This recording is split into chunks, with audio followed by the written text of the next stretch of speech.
नमो ओम विष्णुपादाय कृष्णप्रेष्ठाय भूतले श्रीमते भक्तिवेदांत स्वामिने नमने नमस्ते सारस्वती देवे गौरवाणी प्रचारिणे निर्विशेष शून्यवादी पाश्चात्य देशतारिणे जय श्री कृष्ण चैतन्य प्रभु नित्यानंद श्री अद्वैत गदाधर शिवासादि गौर भक्तवृंद हरे कृष्ण कृष्ण कृष्ण हरे हरे हरे राम राम राम हरे हरे हरे कृष्ण। हम प्राचीन भारतीय संस्कृति ये कृष्ण भक्ति संस्कृति का प्रचार करते हैं आधुनिक व्यवस्था मॉडर्न टेक्नोलॉजी के द्वारा। तो क्या चमत्कार सब कुछ संभव है भगवान की सृष्टि में। ये मॉडर्न टेक्नोलॉजी तो ये भी भगवान की सृष्टि है और भगवान की सृष्टि है भौतिक प्रकृति।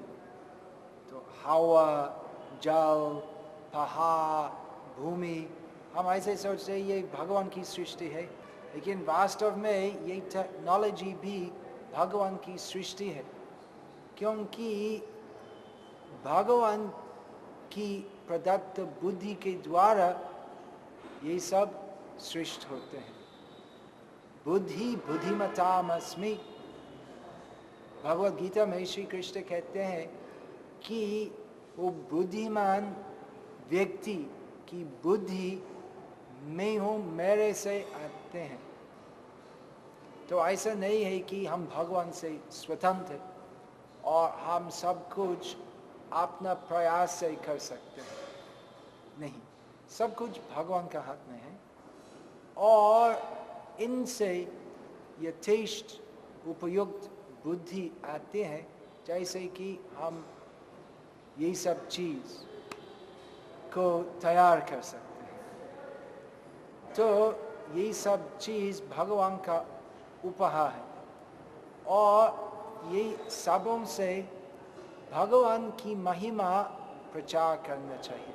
कृष्ण भक्ति प्रचार दो प्रकार के साधु हैं। एक है भजनानंदी, तो खुद का भजन में संतुष्ट होते हैं, और दूसरे प्रकार का साधु है प्रचारक, वो गोष्ठियानंदी बोलते हैं। मतलब गोष्ठी मतलब जन समागम में रहते हैं प्रचार करने के लिए। सब लोगों को कहते हैं तो हे भाइयों हे बहनों, देखो विचार करो आपका जीवन का क्या उद्देश्य है। उद्देश्य होना चाहिए कृष्ण भक्ति करना। तो क्यों केवल काम क्रोध लोभ मोह मात्सर्य का विस्तार करने के लिए ये सब इस्तेमाल करना चाहिए, वरन ये सब कृष्ण सेवा में लगाना चाहिए। तो हर व्यक्ति का हर प्रयास, हर व्यक्ति का हर वचन, हर व्यक्ति का चिंतन तो खाली कृष्ण केंद्रित होगा, तो पूरा समाज में तो सभी व्यक्ति का एक ही चिंतन, एक ही ध्यान होगा, कृष्ण कृष्ण कृष्ण कृष्ण कृष्ण, और सब सहयोगिता में कृष्ण सेवा करेंगे तो संभव होगा कृष्ण भक्ति प्रचार से। चैतन्य महाप्रभु बोले, पृथ्वीते आचे जतु नागर आदि ग्राम सर्वत्र प्रचार होइबे मोर नाम। चैतन्य महाप्रभु बोले कि मेरा नाम, कृष्ण नाम तो पूरा दुनिया में, तो हर गांव में, हर टाउन में, हर दिल में प्रसारित और प्रचारित होगा। कृष्ण भक्ति प्रचार होते हैं क्योंकि सब कुछ जो जगत में है जगन्नाथ की संपत्ति है और जगन्नाथ की सेवा में लगाना चाहिए सब कुछ। हम मंदिर आके तो जेब से 100 रुपया लेके तो हुंडी में डालते, हम सोचते कि मैं 100 रुपया दिया था, ऐसे नहीं है। और बाकी वो 100 रुपया जो दिए है वो पहले से भगवान की संपत्ति थी, और बाकी जो जब में वो भी भगवान की संपत्ति है।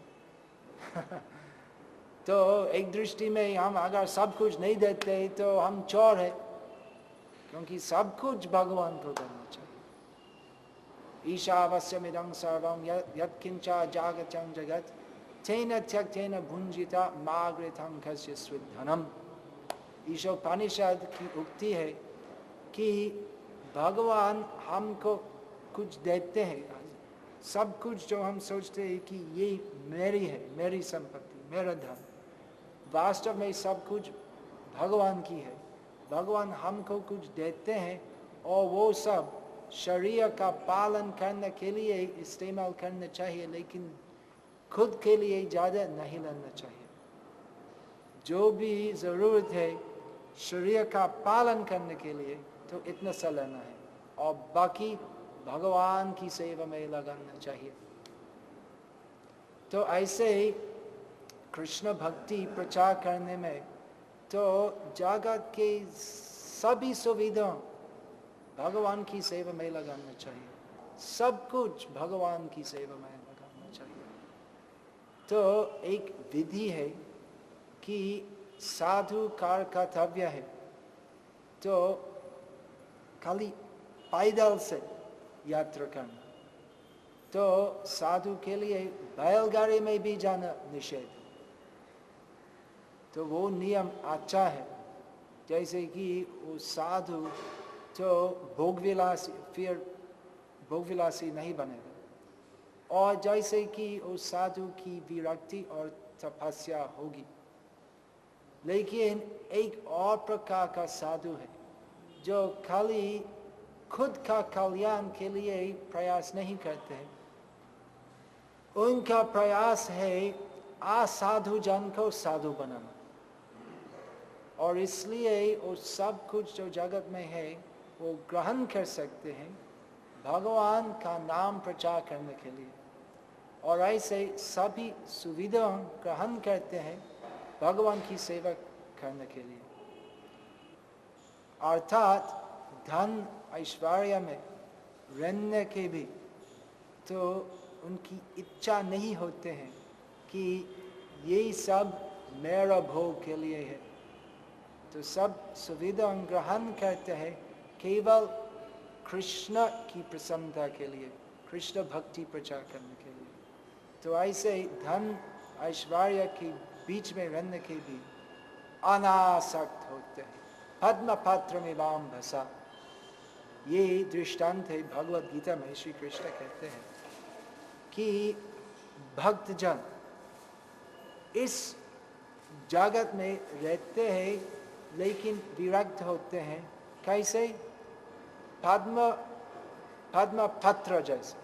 तो पद्म पत्र तो पानी से उद्भूत होते हैं, लेकिन पानी के ऊपर रहते हैं, और अगर ऊपर से बारिश से पानी तो पद्म पत्थर पर गिर जाते हैं तो फिर तुरंत तो पानी वो हृदय में गिर जाते हैं, क्योंकि वो पद्म पत्र तो जल में है लेकिन जल का स्पर्शन नहीं करते, संबंध नहीं है पानी के साथ। तो ऐसे भी साधु जन इस भौतिक जगत में रहते हैं और भौतिक जगत में वो सब चीज़ जो है इस्तेमाल कर सकते हैं, लेकिन खुद का भौतिक सुख के लिए नहीं है, क्योंकि साधु जन की कोई रुचि नहीं लेते हैं इस खेते हुए भौतिक सुख में। साधु जन की एक ही उद्देश्य है, भगवान कृष्ण भगवान जगन्नाथ की सेवा करना, और जानते हैं कि सब कुछ जो जगत में है भगवान जगन्नाथ भगवान कृष्ण की संपत्ति है, और इसलिए सब कुछ जो जगत में है भगवान की सेवा में लगाना चाहिए। तो यही युक्त वैराग्य है। वैराग्य का मतलब अनासक्त होना। तो शुद्ध भक्तों जो प्रचार करते हैं तो विरक्त होते हैं, और इतना से विरक्त है कि उनके लिए जंगल और पहाड़ जाने का कोई आवश्यकता नहीं है। तो धन ऐश्वर्य में रहने की भी, अच्छा पोशाक पहन के भी, तो इनके मन विचलित नहीं होते हैं, आकर्षण नहीं होते हैं भोग विलास के लिए। तो ये सब ग्रहण करते हैं केवल श्री कृष्ण की भक्ति का प्रचार करने के लिए। यही युक्त वैराग्य बोलते हैं। मतलब वैराग्य होते हैं तो किस प्रकार का वैराग्य? युक्त मतलब उस सब जागवत के वस्तुओं से जुड़ी हुए शुद्ध भक्त कृष्ण भक्ति प्रचार करते हैं। तो it is not the means, it is the end. तो उपाय तो सबसे महत्वपूर्ण नहीं है, तो उद्देश्य सबसे महत्वपूर्ण। तो सर्वप्रथम उद्देश्य को निर्णय करना चाहिए, फिर क्या क्या उपाय से उद्देश्य साधित होगा तो फिर उसको निर्णय करना चाहिए। तो उद्देश्य है कृष्ण भक्ति प्रचार करना। तो क्या उपाय है कृष्ण भक्ति प्रचार करना? तो जंगल में गुहा में बैठ के तो कृष्ण भक्ति प्रचार नहीं होगा। आधुनिक युग में आधुनिक विधि के अनुसार कृष्ण भक्ति प्रचार करना चाहिए। कृष्ण भक्ति प्राचीन संस्कृति है, लेकिन आधुनिक युग में आधुनिक सुविधा लेके कृष्ण भक्ति प्रचार करना है। तो कृष्ण भक्ति ही सार है। हमारा उद्देश्य नहीं है तो टीवी और माइक और ये सब इस्तेमाल करना, लेकिन अगर हो हम इस्तेमाल करेंगे, क्योंकि हमारा उद्देश्य है कृष्ण भक्ति प्रचार करना। और इस आधुनिक युग में इस सभी टेक्नोलॉजिकल चीज़ों के द्वारा कृष्ण भक्ति प्रचार करना एक अच्छा उपाय है। तो इसलिए हम TV, cinema, car, plane, train, computer इत्यादि हम सब कुछ इस्तेमाल करते हैं भगवान श्री कृष्ण की सेवा में, और खुद के लिए ये सब चीज़ों पर कुछ आसक्ति नहीं होती। तो ऐसा है, लोग तो कभी कभी ऐसे निंदा करते हैं, तो क्या साधु है तो प्लेन में जाते हैं और टीवी में आते हैं। तो क्षमा कीजिए अगर हम कुछ अपराध करते हैं, लेकिन हम देखते हैं कि ये सब चीज़ भगवान की सृष्टि है, और सब कुछ जो है सृष्टि जगत में है, तो सब कुछ भगवान की सेवा में लगाना चाहिए। और विशेषकर आज का ज़माने में जिसमें लोगों के मन बहुत विचलित होते हैं, इस भक्ति प्रचार जोर से करना चाहिए। तो इसलिए हम भगवान की दया से और आपकी सहना से प्रयास करते हैं इस कृष्ण भक्ति प्रचार। यही हमारा मैसेज है कि श्री कृष्ण ही भगवान पूर्ण पुरुषोत्तम परमेश्वर है। इनकी सेवा करना मानव जीवन का उद्देश्य है और इस कल युग में कृष्ण भक्ति में श्रेष्ठ साधना है महामंत्र कीर्तन और जाप करना। और वो महामंत्र क्या है लगता है आपको मालूम है, तो मेरे साथ कहो हरे कृष्णा कृष्ण कृष्ण हरे हरे, हरे राम राम राम हरे हरे।